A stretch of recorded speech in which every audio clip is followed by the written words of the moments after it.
Okay, this is a bit more techie conversation than I usually dive into as a piano teacher, but it's something that I think will impact us as music educators and as teachers wanting to stay current on the things that our students are navigating as learners in 2023. So recently released in, I believe, November of 2022 was ChatGPT, and that is artificial intelligence, and it's a bot that you can ask pretty much anything on the interwebs and it will give you answers to your questions.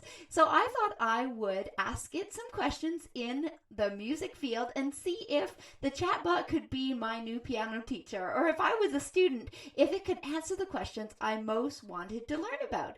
So I'll show some of them on the screen, but one of the things I asked the chatbot was, what are the notes on a piano? And sure enough, in real time, the chatbot went crazy. I'll show a little glimpse of it on the screen here, is that it went into the notes on the piano being musical pitches and how many black notes and how many white notes. But one thing I thought we'd want to be aware of as educators as we use technology ourselves or as we work alongside students is that there can also be errors. So some of the things that came up in this chatbot response for me today was that it said between a C and a B is a C flat. So as a music educator, I was like, oh, just a sec. There are semitones and there are notes in between other notes, but in between B and C, which is a second on the piano, or a minor second to be specific, there's actually no black note called C flat. If we were to have a C flat, is actually the note B natural. So some of you music educators would have caught that too and gone, oh no, our students are going to get confused. So I thought that that was great to know that it could give us all this information, but also to be aware of errors. So the other questions that I decided, I thought, okay, what are some other questions we could ask this robot music teacher, so to speak? And so I came up with another one. I said that I wanted to, I'm going to just look this up here.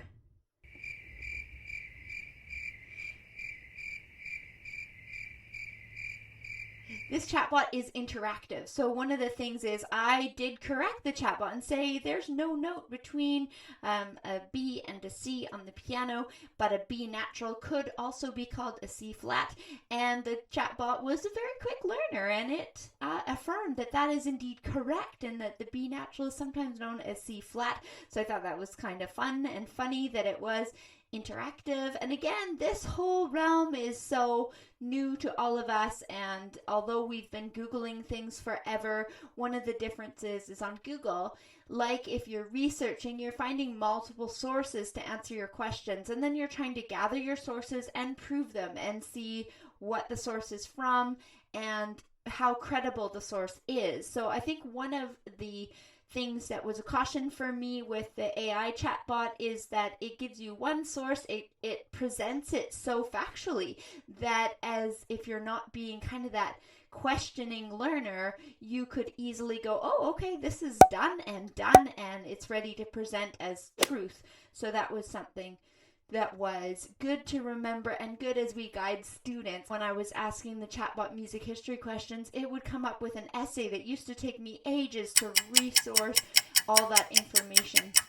So that was something too that I'll show you how that works. The next question that I asked the chatbot, and I'll give you a little sample of that. I'm working on technology here in two places. So I asked the chatbot how they would teach rhythm to a beginner piano student. So again, teachers may be using this and go, oh my goodness, come up with a lesson plan for me. So I did think that the chatbot had some very creative ideas that are obviously sourced from all different places on the internet for lesson planning, and some of them made lots of sense. Other things were very generalized. So again, different questions will come up with different results. I also asked the chatbot how I'm looking for a lesson plan to learn the Minecraft theme song on the piano for a beginner, and Again, that's a pretty specific question, so the chatbot's very good at coming up with a generalized lesson plan. So what you might do to introduce structure, what you might do to review concepts. So I thought that it has a very computerized idea of learning outcomes and kind of the textbook answer to that.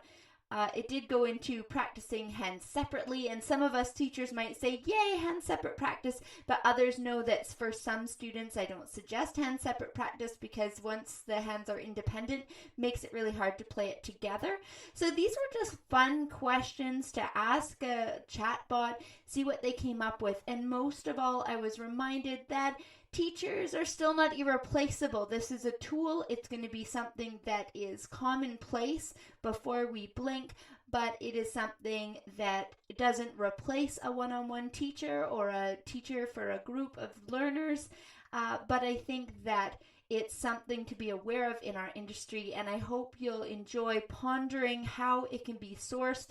I think it also will impact teachers when it comes to testing, and I'm not always a real fan of testing. I think different types of learners test in different ways, but I think our kind of old-fashioned way of saying, hey, write a paragraph on this or write an essay on this, when there's a chatbot that can write it in 30 seconds and come up with a cohesive essay on the history of counterpoint in regards to J.S. Bach, it's going to be harder to be asking those questions and seeing students actually benefiting from that learning and not just going and sourcing it themselves. That being said, there were errors on most of those things. There was small things that I went, oh, but that's not correct for that composer. So again, it's interactive. You can correct it and say, hey, can you source that for me? But this is a new technology and it's something that we should be talking about as educators.